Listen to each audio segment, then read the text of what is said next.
전편이었던 일본 제국의 흥망, 첫 번째 에피소드에서는 청일전쟁에서부터 럴전쟁까지를 살펴봤습니다.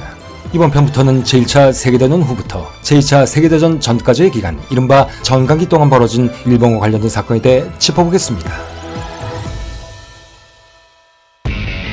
럴전쟁 후 일본은 자신들의 근대사에서 가장 중요한 사건 2개와 작지만 의미 있는 사건 하나를 저지릅니다.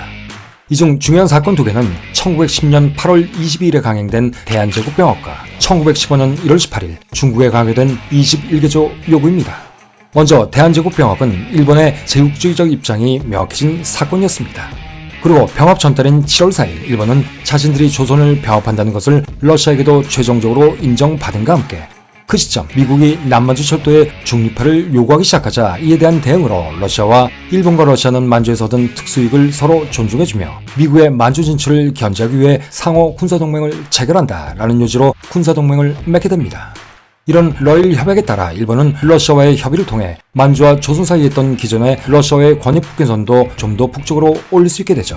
자신들과 러시아 사이의 세력 분할선을 기존의 압록강 언저리에서 남만주와 북만주 사이로 변경하게 된 것입니다. 그런데 정말 웃기는 것은 지들이 뭐라고 남이 나라 땅을 놓고 세력권을 조종하느니 뭐니 하며 되도 안 되는 땅 따먹기 놀이를 하고 있었다는 것입니다. 참 둘 다 꼴값들을 떨고 있었습니다. 그냥 보기에도 안습이었지만 어쨌든 일본은 이 협약으로 외교적으로는 조선에 대한 무한적인 자유재량권을 아직 취하지도 못한 남만주 경영에 대해서는 안전보장을 인정받게 된 것이죠. 그리고 군사적으로는 중국 침략을 위한 교두보도 확보하게 된 것입니다. 이후 두 번째 중요한 사건, 그것은 제1차 세계대전이 한창이던 1915년 1월 18일 일본이 무력을 동원해 중국에 강권한 21개조 요구였습니다. 21개조 요구란 일본이 위안스카이 북양정부에 대해 산동반도에 대한 독일의 권익을 일본이 영구히 승계하고 만주에 대한 일본의 이권 역시 반영구하며 남만주와 내몽골 일부를 일본에 조처하는 것을 요지로 하는 특혜 조건을 말하는 것입니다. 이것은 중국 침략에 대한 향후 일본의 태도가 여실히 드러나는 것으로 이때부터 중국에서는 오사운동이 일어나는 등 대일 감정이 결정적으로 악화되기 시작하죠. 사실상 21개조 요구는 만주사변, 중일전쟁의 예고편과도 같은 사건이었던 것입니다. 끝으로 작지만 의미 있는 사건에 대해 하나 더 언급하자면 그것은 럴전쟁 후 일본이 포츠머스 조약에 의해 손에 넣은 사할린 섬 남쪽과 락동 반도에 대한 이권을 접수해 본격적으로 경영하려 했다는 것입니다. 그리고 이에 더해 일본은 러시아로부터 양도받은 창춘 리순 사유의 남만주 철도 역시 적극적으로 운영하려 했었죠. 그러나 문제는 이 남만주 철도의 경영권을 둘러싸고 미국과의 관계가 결정적으로 악화되기 시작한 것입니다. 당시 일본은 아직 남만주 철도를 독자적으로 경영할 만한 국력이 없었습니다. 그런 이유로 포츠머스 조약 체결 직후 미국의 실업가 에드먼드 해리건과 당시 일본 총대신이었던 가스라다로는 만철에 대한 공동경영 각서를 교환했었습니다.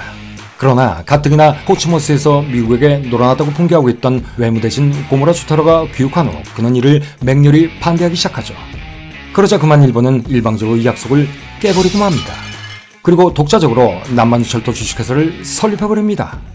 결국 이 사건 이후 그 전까지 비교적 양호했던 미국과의 관계는 긴장 관계로 틀어지기 시작하죠. 어찌 보면 미국과 일본의 태평양 지역 패권 전쟁이었던 태평양 전쟁의 기원은 이때부터였는지도 모르겠습니다. 한편 대한제국병합과 같은 시기 일본 국내에서는 의미 있는 사건 하나가 일어납니다. 그 사건이 바로 이른바 대역 사건입니다. 이 두 가지의 사건은 얼핏 생각하면 아무런 관련이 없는 것처럼 보이지만 사실은 두 사건 모두 럴전쟁과 밀접하게 관련되어 있었습니다. 첫 번째 에피소드에서 누누이 말씀드린 바와 같이 청일전쟁과 럴전쟁은 모두 조선의 영호권을 둘러싸고 벌어진 전쟁이었습니다. 청일 전쟁 때에는 일본 내에서 반전론이 그리 크게 대두되지는 않았었지만 러일 전쟁 때에는 승전보를 외치려는 정부의 선전에 의해 국민들이 열광하는 와중에서도 전쟁을 비판하는 논의가 조금씩 생겨나기 시작했습니다. 그러나 히비야 폭동 사건으로 퇴진했다가 다시 집권을 한 범벌 정치군인 세력이었던 제2차 가스라 다로네가부터는 천황 주권설의 명분을 더욱 강화하면서 이를 강력히 탄압하기 시작합니다. 나아가 이때부터 군부에 서서히 경도되기 시작한 일본 정부는 모든 언론 활동에 대해서도 극도의 경계심을 가지고 철저한 감시와 함께 통제 또한 하기 시작하죠. 그리고 이 모든 조치들은 급기야 1910년에 발생한 대역사건 조작으로 나타나게 됩니다. 그러나 고토쿠 사건이라고도 불리던 이 사건은 천황 암살을 기도한 대역 사건이라고 불렸지만 사실 천황 암살과는 전혀 무관한 사건이었습니다. 군부를 뒷배로 둔 검찰과 경찰이 조작한 일본 근대 역사상 가장 악랄한 누명사건이었던 것이죠. 이 사건으로 고토쿠 슈슈이 등 26명의 사회주의자들이 억울하게 처형당하거나 투옥당하게 되었고, 결국 이 사건은 일본 사회주의 운동을 반국가적인 이념으로 여겨지게 했을 뿐만 아니라 일본 군부 파시즘 대두의 발판이 됩니다. 당시 이 사건을 지휘했던 파름치범은 사법성 검사였던 히라노마 기치로라는 자였는데, 자신의 출세를 위해서라면 그 어떤 일도 마다하지 않는 사람이었죠.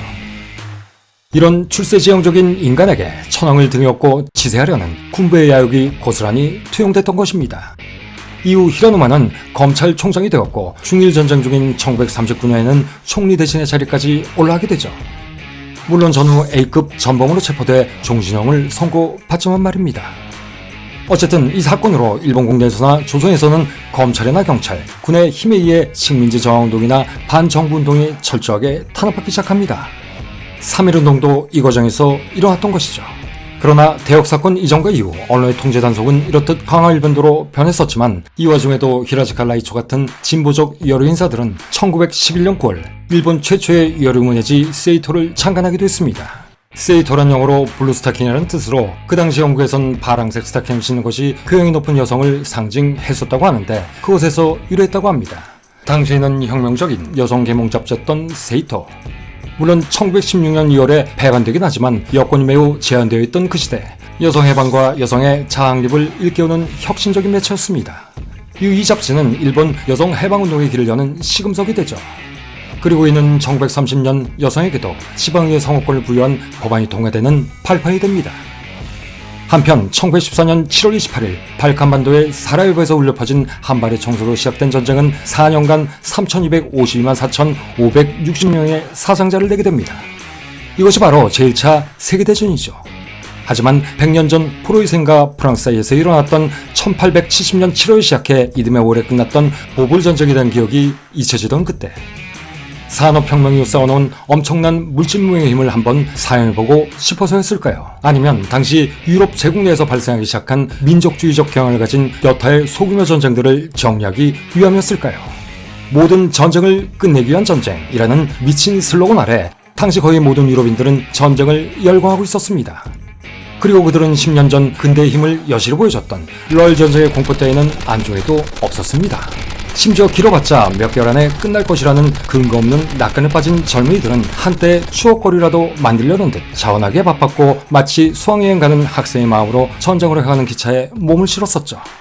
하지만 이런 낙관 불과 몇 개월 사이에 절망감으로 변해버리고 맙니다. 그러나 이런 유럽의 상황을 보며 기뻐하고 있던 나라가 하나 있었습니다. 그것이 바로 일본이었죠. 그리고 그곳에는 돈과 여자 욕심에 대해선 타의 추정을 불허하던 욕망의 화신, 일본 초대 외무대신을 역임하기도 했던 탐관오리의 표상, 바로 이노우에 가오루가 있었습니다. 당시 그의 상황 판단은 간단 명료했습니다. 아시아에서 열강들의 힘이 빠져나간 이때가 일본에겐 하늘이 내린 기회다. 이때 열강들이 빠져나간 자리를 일본이 차지해야 한다. 세계 열강이 유럽에서의 전쟁에 모든 정력을 쏟고 있을 때 그는 이렇듯 날강도짓을 생각했던 것입니다. 그리고 그 생각을 발빠르게 실행에 옮겨버리죠. 이때 또다시 도움이 된 것이 바로 영일동맹이었습니다. 이렇게 일본은 1914년 8월 23일 영일동맹을 명분으로 제1차 세계대전에 참전하게 된 것입니다. 그리고 곧바로 독일에 선전포고를 하죠. 하지만 그 대상 지역은 첫 번째 에피소드, 일본 제국의 흥망체 6부에서 이미 말한 바와 같이 일단의 해군 함정을 지중해 및 인도양에 파견한 것을 빼면 유럽 지역이 아니었습니다. 일본 육군은 어찌 보면 제1차 세계대전의 전역과는 별 상관도 없는 단순한 독일의 조처지에 불과했던 중국의 칭태오를 경제적 타격을 준다는 명분하에 점령해버렸고, 일본 해군 역시 같은 이유를 들어 독일의 보호령이었던 중부태평양의 마리아나, 캐롤라인, 마샬 군도 등을 점령해버렸죠. 이로써 일본은 칭태오를 점령함으로써 중국의 산동반도로 세력을 확대할 수 있었고, 중부태평양의 전쟁기지를 확보함으로써 미국의 태평양 횡단 루트를 차단할 수 있게 됐습니다. 다시 말해 동진아해로 시작하여 남진아해의 가장자리를 거쳐 중부 태평양까지 졸지에 자신의 세력권을 중국은 물론 태평양 중국까지 어마어마하게 확대시켜버린 것입니다. 그리고 이때부터 만주의 지배를 넘어 본격적으로 중국 대륙으로의 침략 수순도 발견하기 시작하죠. 바로 유럽 전선이 참호전으로 고착화되던 1915년 1월 18일 모든 열강들이 유럽 전쟁에 혼이 빠진 틈을 타 중국의 21개조에 달하는 터무니없는 요구사항을 강요하기 시작했던 것입니다. 이것이 이른바 앞서 언급했던 21개조 요구입니다. 물론 오사운동과 같은 격렬한 베일 여론에 밀려 실패했지만 말이죠. 그러나 일본은 이미 이것 이상의 이득을 취했습니다. 영토만을 획득했던 것이 아니었기 때문이었죠. 그것보다 더 큰 혜택, 그것은 바로 대전쟁의 특수에 힘입어 채무국에서 채권국으로 올라서게 된 것입니다. 그러나 이때부터 일본은 경마장의 경주마와 같이 앞만 보고 달리게 하는 반눈가리개를 쓴 꼴이 되고 맙니다.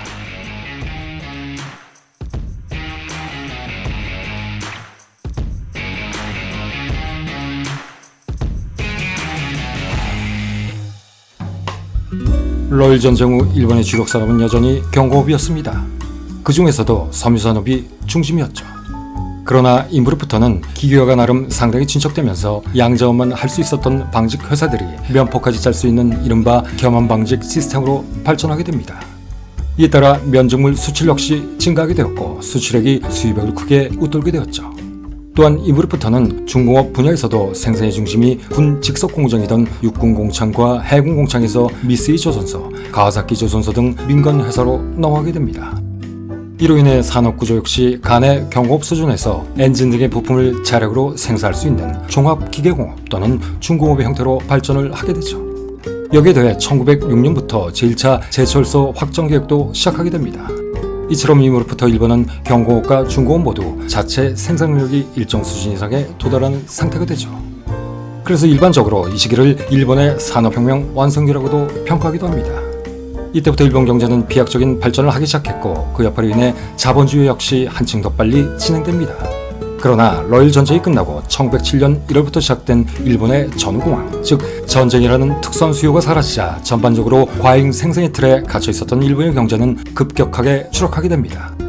더구나 전쟁이 보상도 없이 끝나게 되자 사회 분위기는 더욱 침체되기 시작하였고 그런 위축 심리의 여파는 더 이상 물건을 팔리지 않게 했죠. 경기 침체에 따른 심각한 불황이 시작된 것입니다. 그리고 이런 경기 침체는 연이은 기업의 도산을 불러오게 했고 이는 곧 대량의 실업자 발생으로 이어지게 됩니다. 결국 국가 자체가 부도위기의 상황에 빠지고 만 것입니다. 하지만 아직까지 일본의 운빨이 닿지 않았던 것일까요? 앞서 언급했던 제1차 세계대전이라는 어마어마한 전쟁 특수가 또 한번 일본을 살려냅니다. 1914년 당시 일본의 수출은 고작 6억 엔에 불과했었습니다. 하지만 제1차 세계대전 막바지인 1919년에는 넘쳐나는 전쟁물자 중에 힘입어 수출액이 무려 21억 엔에 달하는 등 급기야 수출 강국으로 위상이 바뀌어버리죠. 그리고 전쟁 4년 만에 14억 엔의 무역의 흑자까지 보게 됩니다. 이렇게 러일 전쟁의 채무와 그에 따른 경기 불황으로 허덕이 된 일본은 1919년 최악의 채무국에서 어느새 27억 엔의 채권을 보유한 경제 우량국가로 변해버립니다. 거기에 더해 제1차 세계대전이 연합군의 승리를 끝나게 되자 일본은 존재가치가 희미했던 국제정치의 무대에서조차도 엄연한 승전국의 지위까지 누리게 됩니다. 이에 따라 파리 강화위에서 일본은 자신의 권리를 당당히 주장하기 시작하죠. 이때 일본의 권리 주장은 그냥 간단했습니다. 세계대전 당시 획득한, 아니 탈취한 적의 권리를 인정해달라는 것이었죠. 즉 자신들이 강탈한 산동반도와 중부 태평양 제도에 대한 권리를 대외적으로 그리고 최종적으로 인정받고자 했던 것입니다. 그리고 이 모든 것이 중국의 반대에도 불구하고 국제연맹을 통해 무난하게 통과돼 버립니다.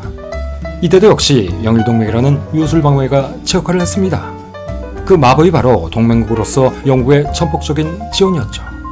이렇게 일본은 제1차 세계대전 최대의 수혜국이 됐습니다. 거기에다 이미 1911년 4월 미일 통상 항해 조약까지 다시 체결해 관세 자주권까지 완전히 회복한 일본은 이때부터 그야말로 거칠 것이 없어지게 되죠. 어찌 보면 이때가 일본 역사상 가장 눈부실 때가 아닌가 생각됩니다. 하지만 일본은 여기서 만족할 수 없었습니다.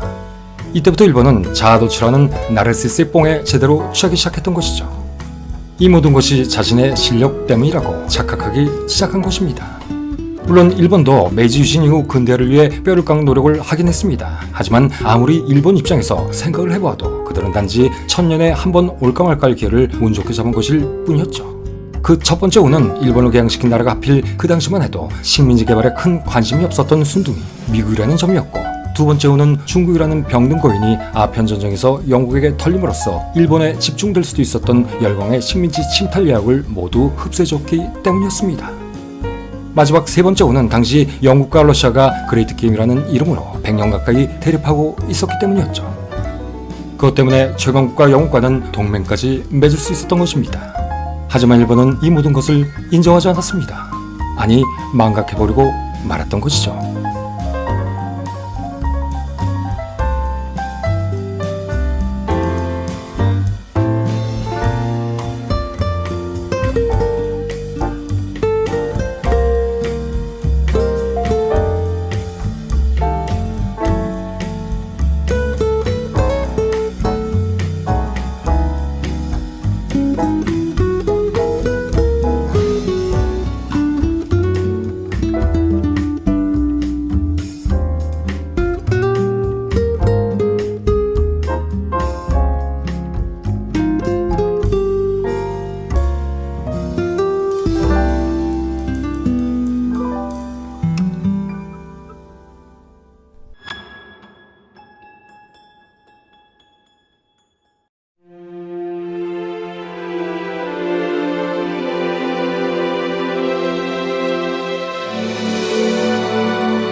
러일 전쟁 승리 후 일본은 조선과 레아통반도 그리고 남만주 지역으로 영향력을 확대할 수 있었습니다.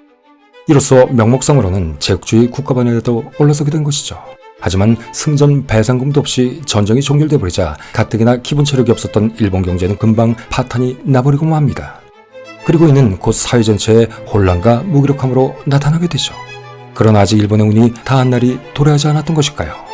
전편에서 이미 언급했듯이 곧이어 터진 제1차 세계대전의 일본을 살려냅니다. 아니, 일본을 실질적인 동아시아의 강대국으로 성장시키는 원동력이 됩니다. 이렇게 일본은 전쟁으로 또다시 회생했습니다.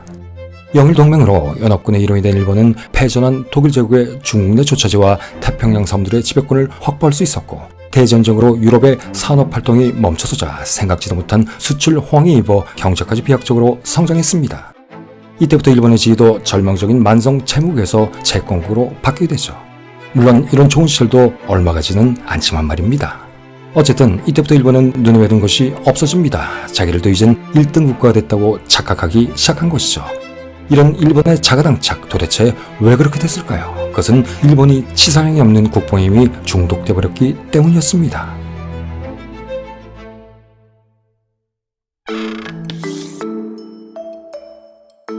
어쨌든 이 시기 일본은 러일 전쟁과 제1차 세계대전을 거치며 얻은 경제적, 외교적 안정을 바탕으로 정치, 경제, 사회문화 등 다방면에서 상당한 발전을 구가하기 시작했습니다.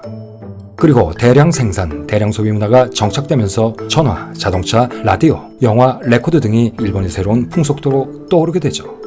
또한 교육열도 크게 높아져 고등교육이 확산되면서 도서의 보급, 잡지 발행도 활발해지기 시작했고, 신문의 발행 부수도 연간 100만 부를 돌파하는가 하면 여성의 사회 진출도 점차 활성화되기 시작합니다.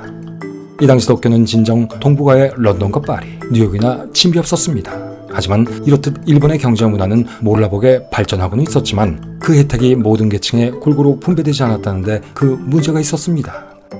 농촌에서는 소작농보다는 지주에게만 큰 이익이 돌아갔고, 도시에서는 노동자보다는 공장 경영자나 대자본가에게만 이익이 돌아갔던 것이죠. 그리고 이런 급격한 호황은 당연히 인플레이션을 수반하기 마련이었고, 곡물과 기타 생필품의 가격을 크게 상승시켰습니다. 결국 이런 이익 분배의 불평등과 물가 상승에 따른 저소득층의 불만은 자연히 저항을 수반하게 되었고, 경제가 발전하면서 도시 중산층이 확대되고 교육기회 확대로 고등교육을 받은 청년층과 시중의 저변이 넓어지자 도시에서는 대규모 사업장을 중심으로 노동쟁이가 크게 증가하여 파업 역시 빈번하게 일어나기 시작했죠. 또한 농촌지역 역시 대지주에게 저항하는 소지주나 영세농들에 의해 낮은 수준이었지만 크고 작은 마찰부터 소작쟁이까지 일어나게 됩니다. 1911년 중국에서는 신해혁명이 일어났습니다. 이에 일본에서는 제2차 가스라 내각이 퇴진하고 제2차 사이언지 내각이 집권한 지 얼마 안 됐을 때였죠. 이렇게 제2차 사이언지 내각이 출범한 지 약 1개월이 지난 10월 10일 청해우청에서 혁명군의 봉기가 시작된 것입니다. 이후 청조타도를 외치는 혁명의 메시지는 순식간에 각지로 전파되었고, 결국 1912년 1월 1일에는 순원이 난징에서 임시 대통령이 취임하자 푸이라 불리던 청해선 통제는 그만 퇴위하게 됩니다. 500년 이상 지속되어던 명청제국이 이렇듯 단 한 번의 무장봉기로 불과 반년도 지나지 않아 무너져버린 것이죠. 아니, 중국 대륙에서 3천여년간 당연하듯 지속됐던 군주제가 완전히 소멸되어버린 것입니다. 이렇게 신의 혁명은 중국 대륙을 미멍에서 깨어나게 만들었고, 이후 일본에서는 민주주의의 봄바람을 불게 만듭니다. 그러나 이런 시대의 흐름에도 불구하고 당시 일본 육군 대신이었던 우에하라 유서크라는 자는 내각에 대해 식민지 조선의 육군 2개 사단을 징설해야 한다라고 건의합니다. 그것도 일본 본토가 아니라 식민지 조선의 2개 사단을 창설하자는 것이었습니다. 그렇다면 이것은 무엇을 의미하는 것이었을까요? 그것은 바로 신의 혁명으로 중국의 정서가 혼란스러워지자 일본 군부가 이를 중국 침략의 기회로 봤다는 것입니다. 일본의 빈집털이 퍽치기 본능이 또다시 발동된 것이죠. 하지만 이 양건은 러일 전쟁 직후 일본을 지배했다고 해도 과언이 아닌 군부, 그것도 육군 대신의 주장이었으니 무난히 통과 대수법했는데도 당시 총리 대신이었던 사이언지 기모체이의 일거에 거부되고 맙니다. 천하에게 맞아도 쓴소리를 마다하지 않는 꼬장꼬장한 인물이었던 사이언지 기모치, 그가 우에하라의 2개 사단 징설안을 단칼에 거절했던 것입니다. 그는 그 거절의 이유를 러일 전쟁의 전비 때문에 긴축 재정을 하는 마당에 무리하게 군비를 확장할 수는 없다라고 들었고, 이것은 지극히 상식적인 의견이었습니다. 그러나 일본 육군과 해군은 무턱대고 병력 증강과 함대 증설을 외치며 사이언지를 압박했습니다. 이에 사이언지도 물러서지 않았죠. 그리고 그는 끝까지 버티고자 맘먹습니다. 하지만 당시 일본 군부는 육군 대신 현역 무관제를 채택하고 있었습니다. 즉, 현역 장군만이 육군 대신을 할 수 있었고, 육군 고위인사들만이 사실상 육군 대신 제청권을 가지고 있었던 것이죠. 그리고 여기에 더해 가장 중요한 포인트 하나 더, 그것은 바로 육군 대신이 부재한 내각은 내각으로서의 기능을 할 수 없다는 것이었습니다. 결론적으로 말해, 만약 육군 대신이 사퇴하거나 선출되지 않으면 내각은 그저 총사퇴를 할 수밖에 없다는 것이었죠. 이게 뭔 개소리냐고들 하시겠지만 그냥 그 당시 일본의 내각 제도는 이 지경으로 엉터리였습니다. 어쨌든 결론은 육군 대신이 없으면 나라 자체가 움직여지질 않는다는 것이죠. 막장도 이런 막장이 또 있을까요? 어쨌든 우에하라는 2개 사단 증설이 좌절되자 천하에게 후임자를 추천하지 않고 그냥 사직서만 제출해버립니다. 이에 어쩔 수 없이 사이언지 내각은 총사퇴할 수밖에 없게 돼버렸죠. 이렇게 사이언지 내각은 실각 아닌 실각을 할 수밖에 없었던 것입니다. 그리고 그의 뒤를 이어는 이 모든 것을 조종한 일본 침략 전쟁의 원흉, 야마가타 아리토모의 신복 중의 신복이자 전형적인 정치군인, 그리고 가스라 탭트 조약의 장본인이었던 가스라 다로였습니다.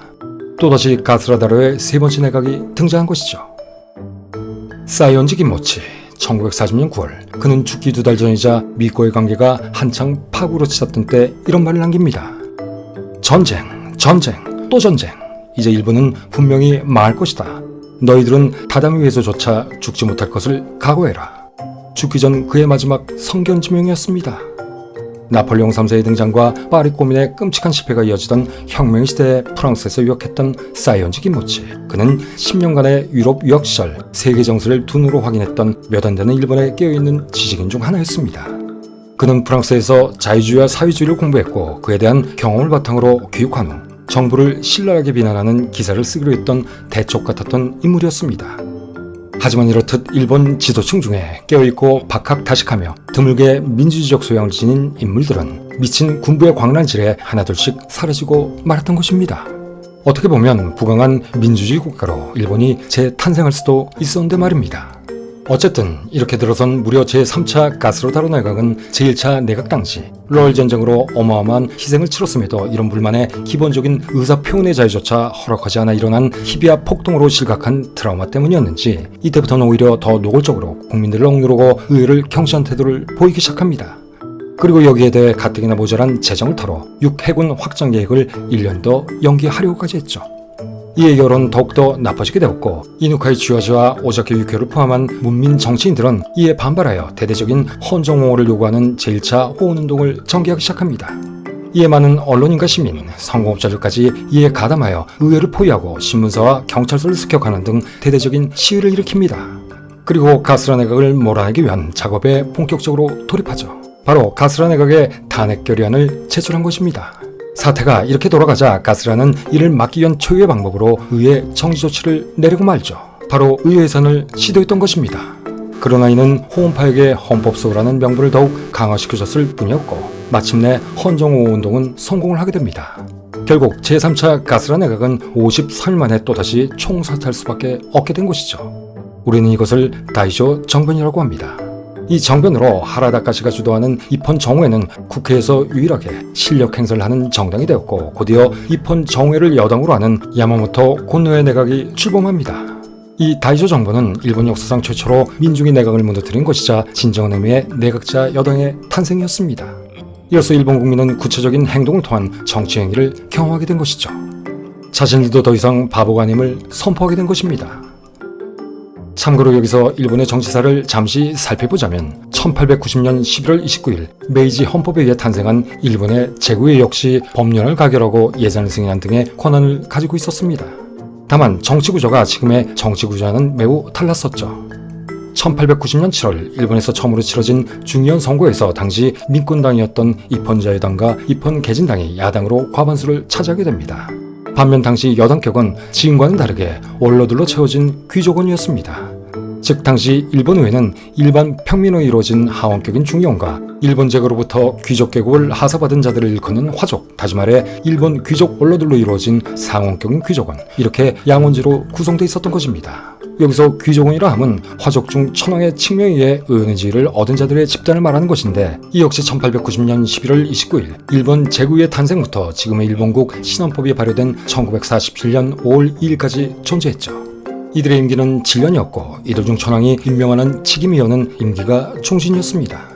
또한 배석으로 조선 출신 7명, 타이완 출신 3명도 선출됐는데, 이들 친일 매국노들은 일제히 앞잡이 노릇을 하는 자들이었습니다. 그리고 이들 원로 중 최초로 임명된 자가 우리에게 너무나 익숙한 인물, 바로 이토 히로부미였죠. 어쨌든 이들은 천황에게 자문을 하고 내각의 경질 또는 내각 총리 대신을 청구하거나 개전, 강화, 동맹 체결 등 국가 최고 의사결정에 참여하는 그야말로 천황의 측근 중의 측근들이었습니다. 즉 이 당시 내각은 내각이라기보다는 천황을 보좌하기 위한 기구였던 것이죠. 이 말은 일본 제국 초기 내각은 지금처럼 국민이 뽑은 민권위원이 단 한 명도 없다는 뜻이기도 했습니다. 이런 사항은 잠시 후 말씀드릴 제1당의 당수가 총리 대신을 했던 다이쇼 데모크라스 시절에는 잠시 사라졌었으나 1929년 세계 경제대공황과 이를 틈탄 군부의 집권이 시작되자 1945년 패망 때까지 군장성 출신들이 총리를 하는 기형적인 형태로 더욱 변질돼 버리죠. 그리고 당시 일본 의회는 입법권도 천황의 권한에 속해 있었습니다. 그러다 보니 제국에는 단지 천황의 협창기구 정도에 지나지 않았죠. 다만 중의원은 예산을 심의하는 권한 정도는 가지고 있었습니다. 어쨌든 이렇게 원로들로만 구성된 당시의 귀족원은 평민들로 구성된 정당이나 의회를 항상 무시했습니다. 그러다 보니 천황의 이름을 내세워 의원들에게 정부 입장을 무조건 지지하라고 종용하기만 했었죠. 훗날 군부독재의 싹이 자랄 환경이 이미 조성되고 있었던 것입니다. 그러자 이에 대해 야당 의원들도 예산을 무조건 삭감하려는 등의 조치로 대응해 나갔고, 이러다 보니 이둘은 항상 대립하는 관계였습니다. 이러던 중 나름 협조적인 타입의 정치가 시작되는 계기가 생깁니다. 그것은 바로 식민지 획득에 모두 미쳐버려 있던 청일 전쟁 때였죠. 그러나 전쟁이 끝나자 이런 타입의 분위기는 또다시 사라져버립니다. 이러한 갈등은 이후 일본 군국주의의 아버지라 불리는 야마가타 아리토모의 1898년에 내각에서 철정을 이루게 됩니다. 그러나 1900년 야마가타 아리토모에 이어 이토 히로부미가 집권했을 때에는 비교적 안정적인 타입을 추구하는 분위기로 다시 바뀌게 되죠. 사실 우리의 일반적인 평가와는 달리 이토 히로부미는 국수주의자이긴 했어도 매우 합리적인 의회주의자였습니다. 이토 히로부미는 항상 절충과 연대를 중시하였고, 구 이폰 자유당이 주축이 된 자유주의적인 보수를 가치로 내세운 이폰 정우회라는 새로운 민권 정당을 창당하기도 했었죠. 물론 권력의 헤게모니에 맞춰 화족이었던 자신의 권력 기반을 계속 확대 유지할 목적이었지만 말입니다. 어쨌든 1901년 이토 히로부미가 총리에서 물러난 뒤 일본은 야마가타 아리토모의 오른팔이었던 가스라다라와 이토 히로부미의 신복으로 당시 이폰 정우회를 이끌었던 사이언즈 김모치가 번갈아가며 12년 동안 국정을 이끌어갔습니다. 이때부터 일본 특유의 회전문식 파벌 정치가 시작된 것이죠. 그러나 이폰 정우의 사이언즈 김모치가 각 정당의 유력 인사를 호섭함으로써 정치적 사회적 안정화를 꾀하기 위해 협력을 추구했던 반면, 야마가타 아리토모가 배후에서 조종하던 가스라다로는 계속 정당을 불신했었고 편의상 또는 불가피한 상황에서만 협상을 벌였습니다. 그리고 군비 확장과 대외 세력 확대에만 열중했던 이 집단은 특히 조선의 식민화에 대해서는 거의 편집증에 가까운 집착을 가지고 있었죠. 원래부터 군 출신이었던 이들은 사실 정치인이라기보다는 현역 군인에 가까운 사람들이었습니다. 일본에서는 이즈음 군국주의 냄새도 스멀스멀 나기 시작했던 것이죠. 이때 주요 정치인으로 부상한 사람이 하나 있었습니다. 그 바로 1904년경부터 이폰 정우회를 실질적으로 이끌던 앞서 다이쇼 정권에서 언급했던 하라 타카하시입니다. 그는 타협 정치의 달인으로 일본 역사상 최초로 비범벌 출신으로 제1당 대표가 되어 총리로 임명된 자였고 문민 통제를 일부나마 실현시킨 최초의 총리이기도 했으며 평민 정치인과 정당의 권익을 크게 신장시켰던 민권 정치계의 선구자이기도 했습니다. 또한 군부와도 우호적인 관계를 유지했던 오지랖 넓은 마당발이기도 했었죠. 그의 정치적 해법은 어찌 보면 매우 담백한 것이었습니다. 정당이 정부 예산을 지지해준 대신 내각에는 정치적 반대국부, 즉 중앙정부의 예산을 지방정부에 유입하도록 유도한 식이었죠. 한마디로 지금까지도 일본에서 이어지고 있는 소위 이익 유도용 정치를 시도했던 것입니다. 이런 정보의 거래를 통해 끌어온 예산으로 지방선거 및 전국선거에서 표를 얻는 데 결정적인 도움이 되게 하는 하라 타카시의 정치적 테크닉은 향후 이폰 정우회가 국회에서 유일하게 실력 행사를 할 수 있는 정당이 되게 하는 원동력이 됩니다. 하지만 광란의 시기였던 1921년 11월 4일 이폰 정우회 교토지부 대회에 참가하러 가던 중 도쿄역에서 하차는 평민 총리가 히로히토 황태자의 혼인 문제에 관여했다라는 황당한 이유로 구구단체 단원이자 미성년자였던 나가오카 고니치에이 카레이에 암살당해버립니다. 너무나도 어처구니없는 죽음이었죠. 결국 죽을 때까지 귀족 자기를 거부해 평민재상이라는 별명까지 얻었던 인물. 평민들을 내각에 입각시키기 시작한 내각자의 진정한 선구자. 그리고 다이쇼 데모크라시의 선도자이기도 했던 하라 타카시마저도 이렇게 역사의 뒤안길로 사라져버린 것입니다. 그리고 이때부터 민권 정치의 구심점이 사라진 일본 의회는 하라 타카시 특유의 군부 세력 억제책이 사라지게 되자 더 이상 발전을 하지 못하고 그만 그 기세가 꺾이게 됩니다. 더구나 1929년 미국에서 시작된 대공황의 여파가 일본을 덮치게 되자 일본 역시 최악의 경제 침체기를 맞이하게 되죠. 여기에 더해 1932년 5월 15일 런던 해군 군축조약에 불만을 품고 일단의 해군 장교들이 일으킨 5.15 군부 쿠데타로 당시 군축을 지지하던 총리였던 이누카이 치요시마저 암살당하자 일본의 민권 정치는 완전히 공황 상태에 빠지게 됩니다. 그러자 군부가 이 공백을 교묘히 비집고 들어오기 시작했고 마침내 사이토 마코토, 오가다 게이스케를 주축으로 하는 군부 내각이 다시 전면에 등장하게 되죠. 결국 이렇게 일본의 의회 정치는 사실상 종말을 고하게 됩니다. 반면 군부의 국정간섭은 물 만난 고기처럼 더욱 노골화되기 시작했고 눈치 빠른 재벌들은 군부를 적극 지원하기 시작합니다. 그때나 지금이나 언론사에 있는 것이 광고주들인 재벌이었기 때문이었을까요? 이 영향으로 이미 치안유지법으로 길들여진 언론 역시 군국주의를 더욱, 아니 적극적으로 찬양하게 되죠. 상황이 이렇게 돌아가자 일본 사회의 민주주의와 자유주의에 관한 열망 역시 급속도로 식어가게 됩니다. 갓 태어난 일본의 민주주의가 암흑기를 맞이하게 된 것이죠. 이로써 일본은 기존의 국수주의보다 더욱 호전적이고 폐쇄적인 군국주의가 지배하는 병영국가 일본으로 이름표를 바꿔달게 됩니다.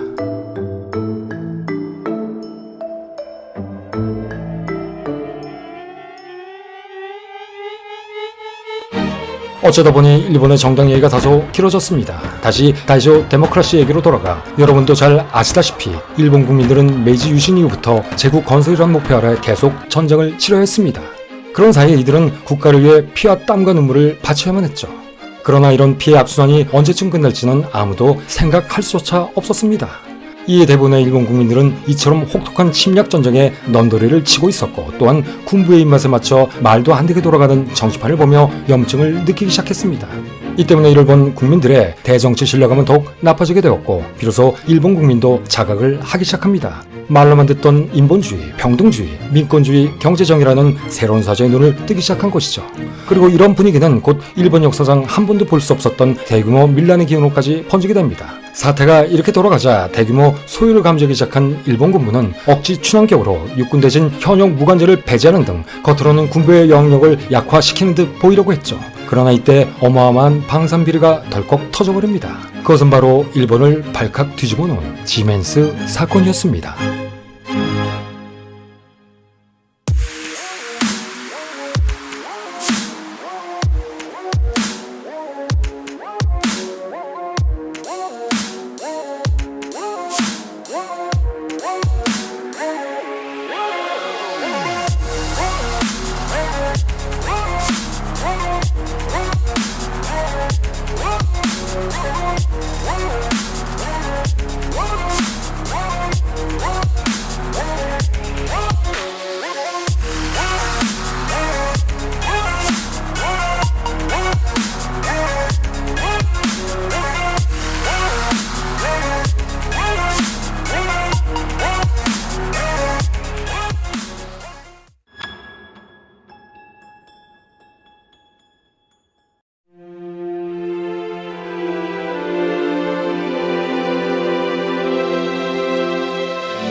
드레드 노트급 전함. 럴 전쟁 당시 스즈마 해전의 결과를 데이터 삼아 존 피셔 제독의 주도에 영국이 건조하기 시작한 이 물건은 기존의 전함들을 한순간에 구식 전함으로 몰락시킨 초유의 클래스였습니다.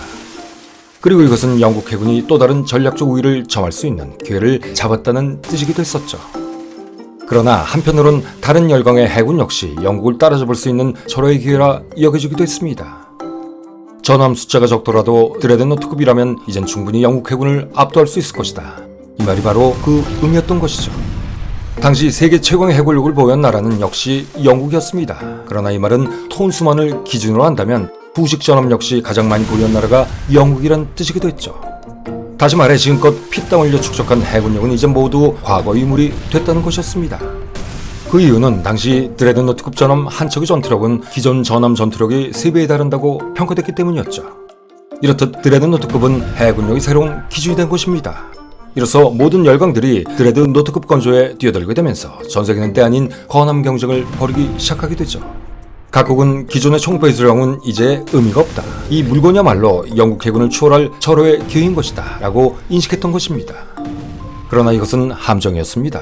가뜩이나 국가 경제에 주름을 잡히게 했던 원인이 건함 사업이었는데 이제 그 비싼 드레드노트급 전함을 건조하려면 그렇지 않아도 빡빡했던 국가 재정이 이젠 거덜나게 될 지경에 이르게 됐기 때문이었죠. 드레드노트급 전함의 탄생으로 이어질 새로운 국제 질서, 이 흥미로운 이야기는 후에 군축조에 관한 콘텐츠에서 따로 다루겠습니다. 어쨌든 일본도 럴 전쟁 직후인 1907년 2월 새로운 제국 국방 방침을 정합니다. 이 방침에서 첫 번째 가상 적군 역시 러시아, 그 다음은 미국, 프랑스 순으로 다시 설정되죠. 이를 바탕으로 육군 병력은 평시에 25개 사단, 전시에 50개 사단, 해군은 주력 전함 8척, 순양 전함 8척 구성이라는 장대한 프로젝트, 소위 88함대 건설을 구사하게 됩니다. 그것도 앞서 말한 드레드노트급으로만 말이죠. 하지만 현실은 녹록치 않았습니다. 일단 예산이 뒷받침되지도 않았고 특히 해군의 경우 혹여 예산이 지원된다 하더라도 이 첨단 무기 체제를 만들어낼 기술이 없었던 것입니다. 결국 일본 군부는 동맹의 젖줄, 영국의 해군 함정 건조를 의뢰하게 됩니다. 이에 영국의 비커스사에 순양전함 라이언급을 기준으로 4척의 순양전함 제작을 발주하게 됐는데 1번 함인 공고는 영국에서 건조하기로 하고 2번 함인 히에이는 설계도를 바탕으로 일본 국내에서 조립 생산하기로 하며 3번 함 하루나와 4번 함 기리시마는 한 발 더 나아가 일본에서 라이선스 방식에 의해 직접 생산하기로 가닥을 잡습니다. 하지만 여기에는 부정한 뒷거래가 숨어 있었죠.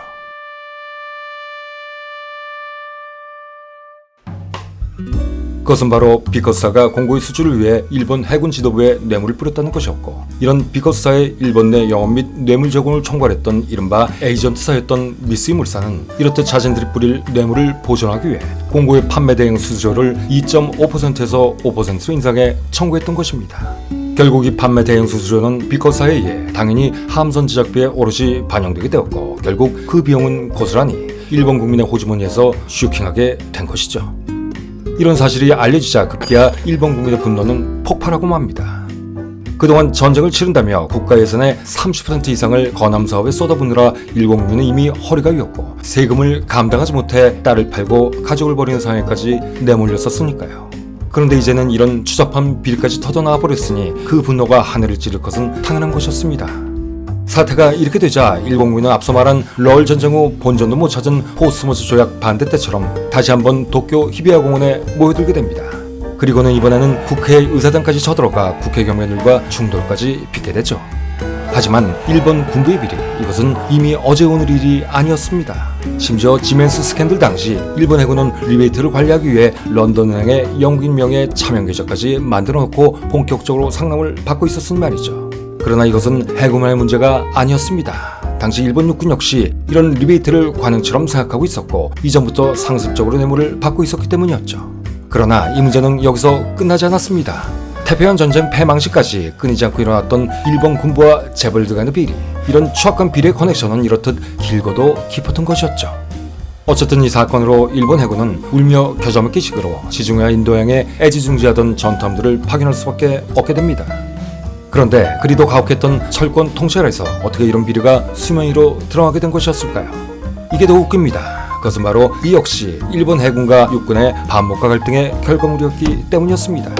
당시 해군 출신 총리 대신이었던 야마모토 곤베오의 해군 강화 정치에 반감을 갖고 있던 육군 출신의 원로 야마가타 아리토모가 앙심을 품고 독일 정부에 이 사실을 전달해버렸기 때문이었죠. 이로써 경쟁사인 영국의 비커스와 암스트롱사보다 유일하게 입찰하여 통신, 전기장비를 일본 해군에 판매를 했던 독일 지메사의 도쿄 지사장에게 금품을 갈취하려던 목적으로 비리를 폭로했다는 협박 편지를 보낸 지메사 직원 칼 리트가 독일에서 체포돼 재판을 받게 됨으로써 알려지게 된 것입니다. 이들은 그 흔한 동종업계 관례 혹은 범죄 집단의 생태적 관행조차도 없었던 것일까요? 어쨌든 일본 해군이 장차 전류에 구입한 공고급 순항전함에는 이런 비리의 얼룩이 묻어 있었던 것입니다.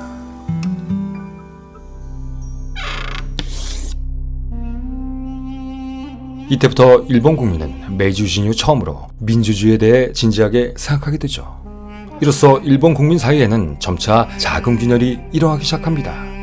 일본을 근대화로 이끌었던 메이지 천황시대가 끝나고 짧았던 다이쇼 천황시절, 이렇게 민주주의, 자유주의 쟁취를 위한 운동인 다이쇼 데모크라시가 본격적으로 일어나기 시작한 것입니다. 일본의 헌법학자였던 메노메 다스케치, 그는 1912년부터 독일의 게오르그 옐리네크의 국가 법인서를 근거하여 천황 주권서를 비판하고 천황 기관서를 주장하는 인물입니다. 그 내용인즉슨 천황이 국가 통치권의 주체임을 부정하고 통치권은 국가에 속하며 천황은 그저 명목상의 최고기관으로 통치권을 대리할 뿐이라는 내용이었습니다. 이는 메이지시대 이래 공인되었던 신과 동격이라 여겨지던 천황의 권한을 부정하는 것이었으며 통치권은 천황의 전유물이 아니고 그 행사 역시 무제한적이 아닌 헌법에 의해 제한되어 있음을 강조한 것이죠. 즉 천황 대권을 명분 삼아 권력을 행사하려는 군부와 우익 세력을 견제하기 위함이었습니다. 그리고 이 이론은 다이쇼 데모크라시 시기 의회 권한 강화를 통한 진정한 의미의 입헌 군주제적 내각제의 이론적 기초를 수립하는 것에 결정적인 역할을 하게 됩니다. 이에 1916년 1월 사회주의 운동가이자 진보적 정치학자였던 동경제국대학의 요시노 사쿠조는 데모크라시를 민본주의로 해석하며 정치제도는 일반 민중을 중시하고 그 사이에 상하의 구별을 두지 않으며 이는 국채가 입헌 군주제이건 공화제이건 상관없이 널리 통용될 수 있는 주여야 한다. 그리고 이는 반드시 민본적이어야 한다 라고 주장합니다. 그리고 이는 다수당이 내각을 조직하는 지금의 의원 내각제 확립으로 이어지게 되죠. 또한 이 주장에 근거하여 1925년 동시에 발효된 치안유지법 제정을 위한 미끼 같은 역할이긴 했었지만 어쨌든 총인구의 20.12%가 참여할 수 있는 만 25세 이상의 남성에게만 선거권을 쥐어준 제한적 보통선거제 도입을 끌어내게 됩니다. 하지만 이때의 보통선거제 도입은 방금 말한 미끼, 즉 군부가 치안유지법 제정을 위해 거래를 한 것일 뿐이었죠. 그러다 보니 여성 참정권은 논의조차 되지 않은 지극히 제한적인 선거권일 수밖에 없었습니다. 그리고 이런 제한된 보통선거는 1945년까지 이어지게 되죠. 그때까지 일본의 여성들은 국민도 아니었던 것입니다. 그러나 이렇게 기만적으로 추진된 매우 제한된 보통선거제의 도입이라 할지라도 다이쇼 데모크라시 시기에는 정치적 평등 아래서 사회적 평등, 경제적 평등의 실현을 추구하는 가시적인 원동력이 되긴 합니다. 어쨌든 요시노는 이어서 국가주의 사고의 핵심적인 역할을 담당했던 군부를 격렬히 비난하면서 조선의 식민지와 중국 침탈, 시베리아 출병 역시 비판합니다. 그리고 그는 훗날 군부가 주장하던 부국 강병론을 낡은 사고라 전제하면서 국가의 새로운 역할로서의 가장 중요한 것은 인간의 능력을 자유롭게 펼칠 수 있도록 하는 일이다 라며 군국주의 자체를 비판하기까지 하죠. 또한 모든 침략 전쟁의 후유증은 물론 3.1 운동 당시 조선 총독이었던 데라우치 마사타케의 무단 통치, 관동 대진 당시 조선인 학살 사건에 대해서도 깊이 반성하며 이 반성이야말로 일본인들이 가져야 할 최소한의 양심이라고 선언하기도 했습니다. 하지만 일본 군부는 이런 변화의 분위기마저도 소위 문화정치란 이름으로 각색해 훗날 자국 및 조선 통치에 철저히 이용해먹죠.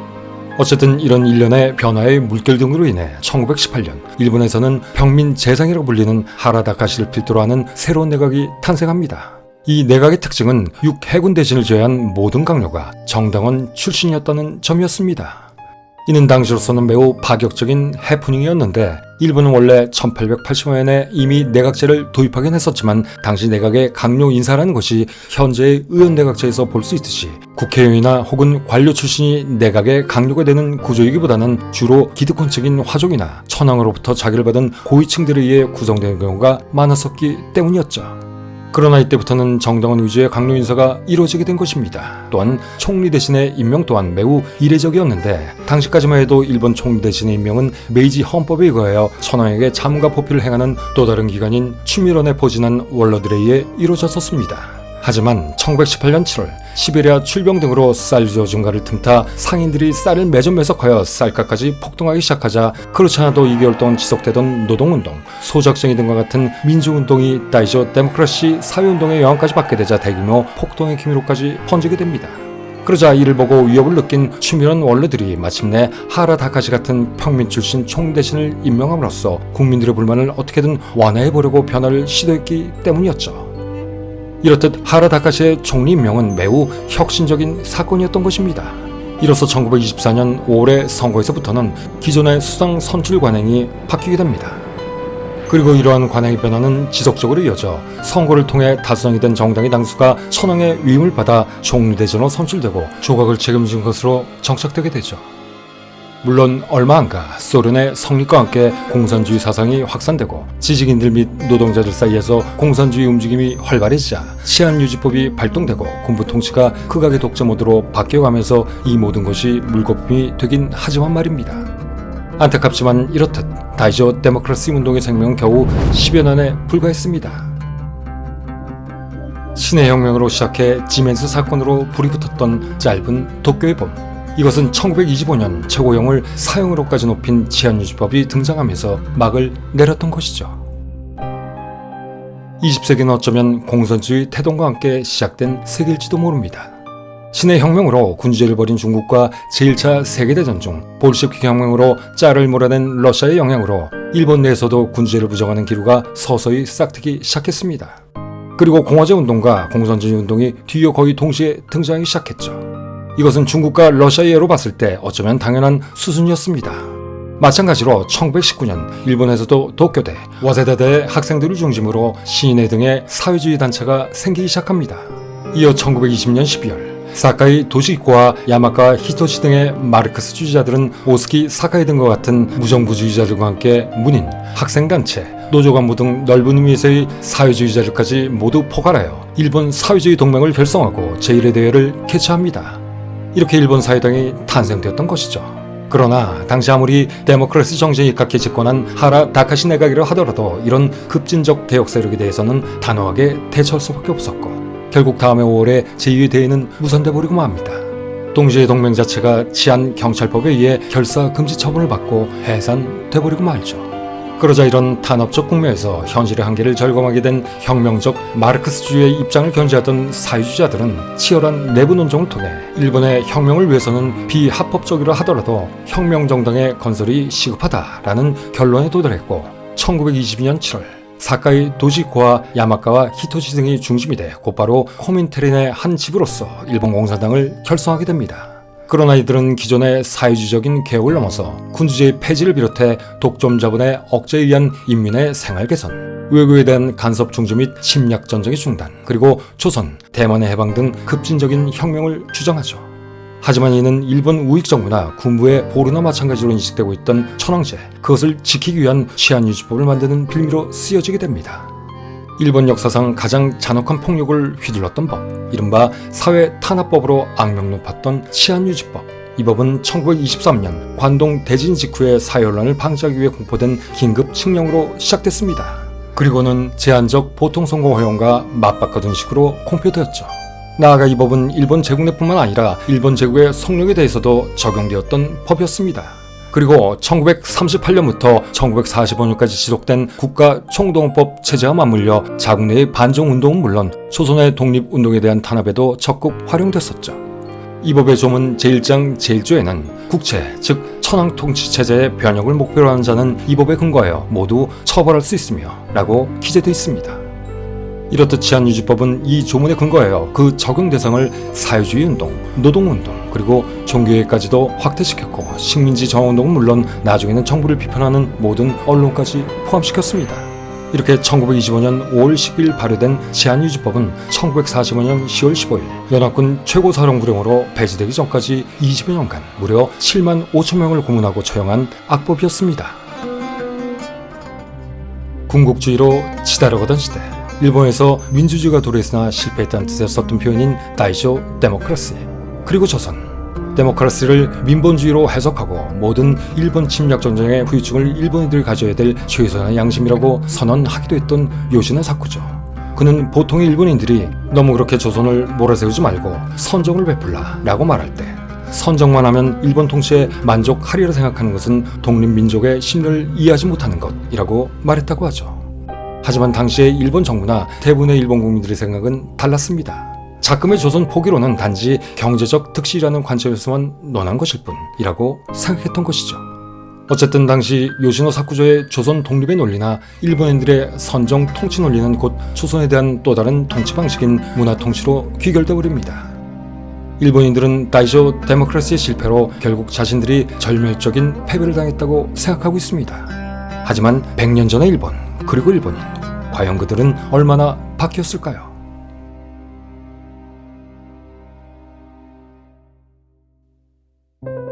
국제정치는 여전히 내혹할 뿐이고 아무리 시대가 바뀌어도 일본의 속성 결코 바뀌지 않을 것입니다. 100년 전 우리는 일본의 속박이었습니다. 그리고 지금은 아직도 분단의 굴레에서 벗어나지 못하고 있습니다. 절대 변하지 않을 일본의 한반도에 대한 집착, 그것은 그들이 예로부터 동아시아에서 가장 동쪽 끝단에 떨어져 있던 미개역이 짝이 없는 섬나라 주민이었기 때문일 것입니다. 다시 말해 이것이야말로 그들이 가장 극복하고 싶은 콤플렉스라는 것이죠. 그러기에 그들은 예전에도 그래왔고 지금까지도 제2의 정언론이라 생각하며 어떻게 해서든 우리의 통일을 가로막으려 하고 있는 것입니다.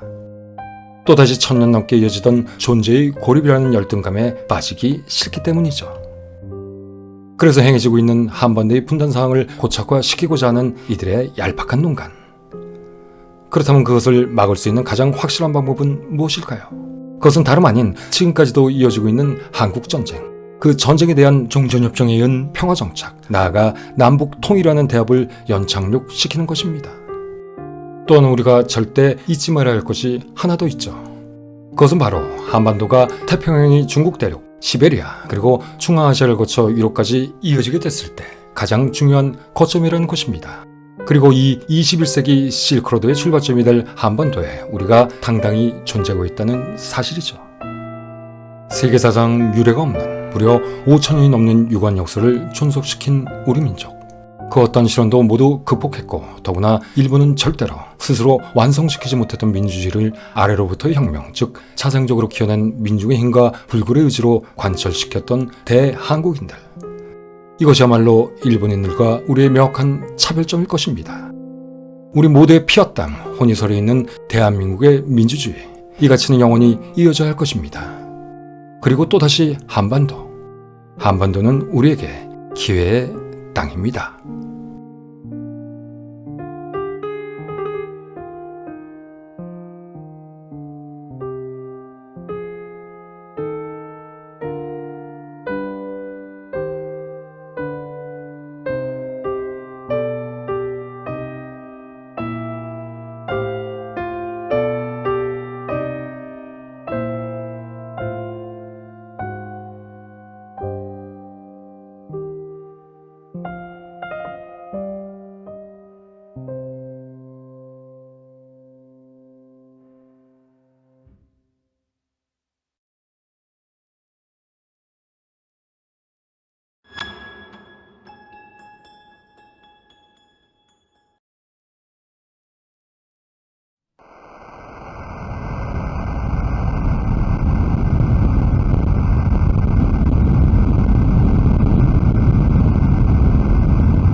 (1923년 9월 1일 11시 58분) 일본 사가미만을 진앙지로 일본에는 진도 7.9에서 8.3에 이르는 대지진이 발생했습니다. 관동 대지진이라 불리우는 이 지진으로 도쿄 지역과 요코하마 지역, 치바현, 가나카현, 시즈오카현 등에서 14만 2천 명 이상이 사망하고 3만 7천 명 이상이 실종됐었죠.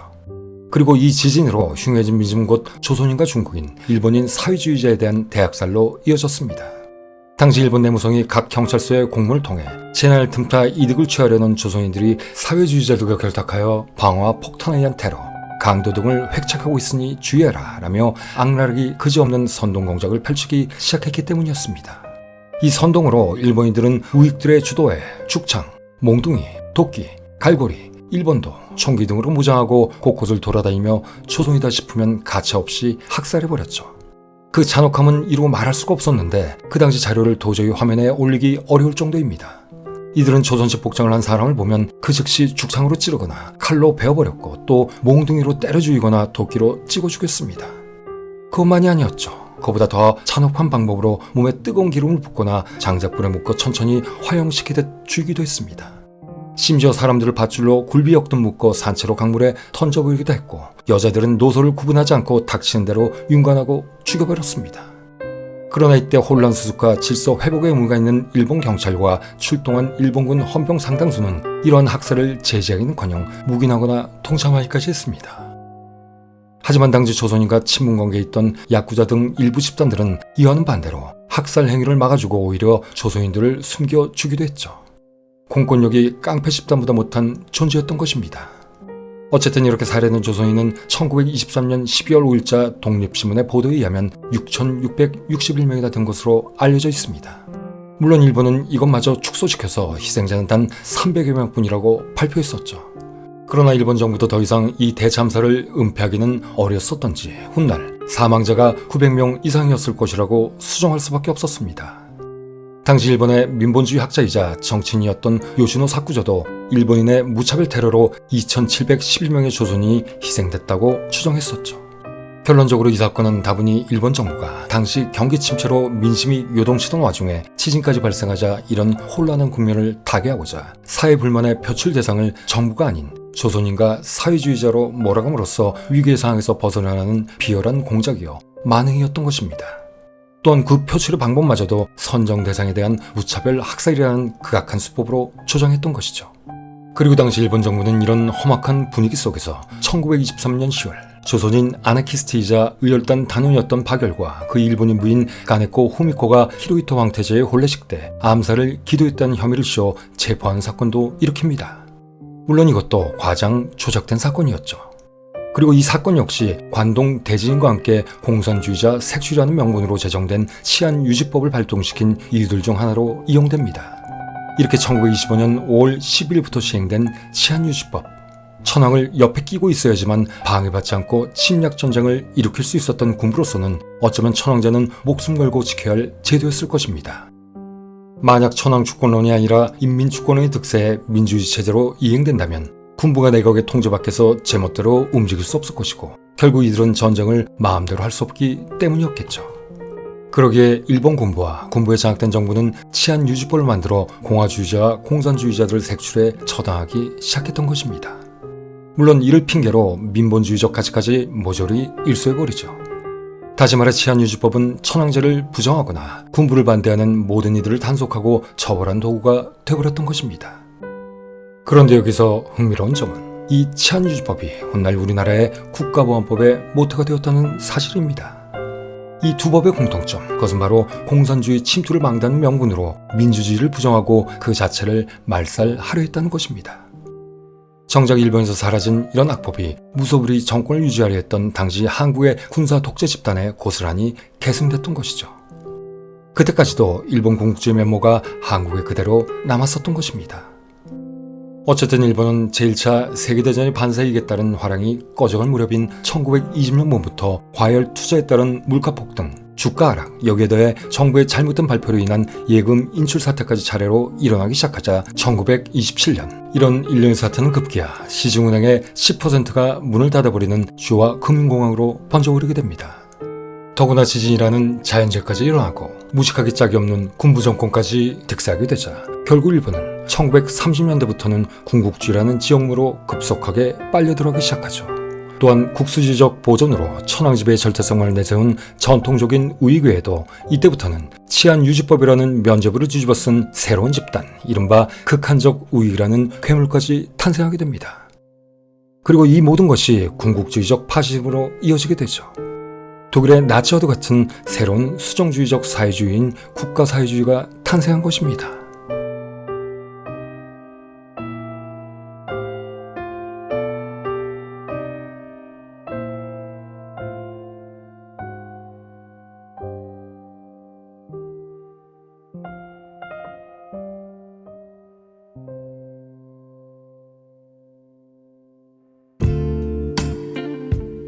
(1936년 2월 26일) 1483명의 병력을 이끌고 일본 육군의 황도파 청년 장교들이 이륙 쿠데타를 일으킵니다. 이후 일본은 오직 맹허적인 군국주의만을 맹종하게 되죠. 물론 이렇게 군국주의가 득세하게 된 배경에는 1929년 세계 경제대공황으로 인한 불황의 시작과 그로 인한 국민들의 불만이 군국주의 파급에 용이한 환경을 조성시켰기 때문이기도 했습니다. 그러나 이를 용의주도하게 이용한 일본 군부뿐만 아니라 일본의 특유의 굴종적인 민족성, 거기에다 폐쇄적인 일본사의 모순점이 더 큰 영향을 주었죠. 그리고 이 당시 일본의 문민정부에도 근본적인 문제가 있었습니다. 아무리 다이쇼 데모크라시 시기라 해도 내각 인사나 정부 관료, 경찰, 군인 등의 보수적이고 수동적인 속성은 근본적으로 변하지 않았었기 때문이었죠.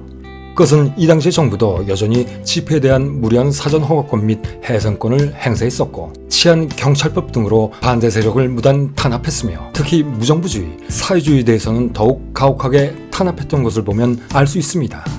여기에 더해 이 시기 정치 시스템부터는 보다 많은 선거 자금을 필요로 하는 금권선거가 판을 치기 시작했고 이는 모든 정치적 혜택을 각 지역의 유지나 돈 많은 부자들에게만 반영되게 했습니다.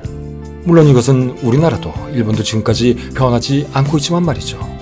따라서 다이쇼 데모크라시 시기에도 일본 정치인들은 소지주나 자영농, 소상공인, 저소득 계층의 문제보다는 재벌이나 대주주, 대자본가 위주의 정책만을 펼쳤었고 이는 결국 대중적 지지를 얻는데 실패하는 결정적인 원인이 되고 말았던 것입니다.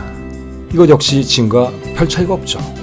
결국 그다지 민주적이지도 공평하지도 또 유능하지도 않은 문민 정당 정치에 염증을 느낀 일반 시민, 극우 세력, 소장파 군인들에게 문민 정부는 그저 부정과 부패만을 낳고 현실적인 문제들을 전혀 해결하지 못하는 시스템이라고 여겨지게 된 것입니다. 그러자 일본 군부는 이것을 기회로 삼아 문민 정부의 무능함을 더욱 과장시켜 보다 적극적으로 흑색 선전하기 시작합니다. 결국 이런 여론 공작의 결과 일본은 일관되게 제국주의, 군국주의 국가의 길로만 달려가게 되죠. 일본 국민에게 문민 정당 정치는 그저 아둔하기 짝이 없는 제도라고 인식시키는데 성공한 것입니다. 그리고 이런 삐뚤어진 집단 체면은 일본을 곧 대재앙 속으로 몰아넣게 되죠. 이때부터 전쟁에 승리하는 대의하에 사회 최하층에 위치해 있던 부라코민과 제일조선인 물론 일반 일본인들의 인권까지 철저히 유린되기 시작합니다. 그 결과로 일어난 만주사변, 중일전쟁, 태평양 전쟁 내내 일본인들은 무거운 세금과 정부의 억압에 신음해야만 했죠. 아니 절멸의 위기에 처해버리고 말았던 것입니다. 그렇다면 다이쇼 데모크라시가 실패로 끝난 결정적인 이유는 무엇일까요? 물론 표면적인 가장 큰 이유는 군부의 폭주 때문일 것입니다. 대낮에 총리를 암살한 범인들을 사면시킬 정도로 그들의 영향력은 막강했고 행동 또한 거침이 없었으니까요. 그러나 만약 일본 민중들 대다수가 이런 말도 안 되는 사면을 반대했었다면 군부가 이토록 막 나갈 수는 없었을 것입니다. 하지만 어처구니없는 일이 발생하죠. 극악무도한 총리 암살범들이 사면받은 배경에는 석방탄호서만 무려 50만 건이 넘을 정도로 이들에 대한 광범위한 일본 국민의 지지가 있었던 것입니다. 일본의 역사에서는 다이쇼 데모크라시 시기에 일본의 민중은 제국주의에 반대했었다고 기술하고 있습니다. 그런데 앞서 말했듯이 민주주의 물꼬를 틀어막는 제국주의 천병 군부를 탄원서를 써가며 지지한다는 건 심각한 모순이 아닐까요? 그렇다면 그 모순의 이유는 도대체 무엇일까요? 그 답은 그리 멀리 있지도 또 신박하지 않을지도 모릅니다. 그것은 앞에서도 언급했듯이 지금까지도 일본인들에게 존재하고 있는 매우 특이한 일본인의 민족성인 모순성과 모호성 그리고 이중성, 바로 그것에 있지 않을까 생각해봅니다. 역사에 만약이란 말은 없습니다. 하지만 만약 이때 일본 국민이 데모크라시를 진정한 민주주의 태동의 고통이라고 여기며 조금만 더 참고 열매로 맺게 했더라면, 그리고 민주주의 국가의 주권은 국민이다 라고 외치며 군림하되 통치하지 않는 영국처럼 주권이 왕이 아니라 국민에게 있는 최선의 입헌 군주라도 돌아설 수 있는 소심한 용기라도 있었더라면 아마도 일본은 태평양 전쟁을 일으키지 않았을지도 모릅니다. 그러나 과연 그것이 가능했을까요? 지금도 변한 것이 없습니다만 그 당시도 500년 이상 지속되었던 봉건적 전제와 무사도라는 비상식적이 짝이 없는 가치관, 여기에 더해 지금까지도 그들을 옥죄고 있는 와라는 사회적 관념, 이 모든 것들이 그들을 지배하는 한 그것은 한낱 몽상이었을지도 모르겠습니다. 1번, 그들은 지금 어디로 흘러가고 있는 것일까요? 군국주의 시대 때와 전혀 변한 것이 없는 집권 자민당과 극우 세력들, 그리고 지금도 자신들의 목소리를 내지 못하고 사는 일본 국민들. 아마도 지금이 일본에게 다이쇼 데모크라시가 가장 필요할 때가 아닌가 생각해봅니다.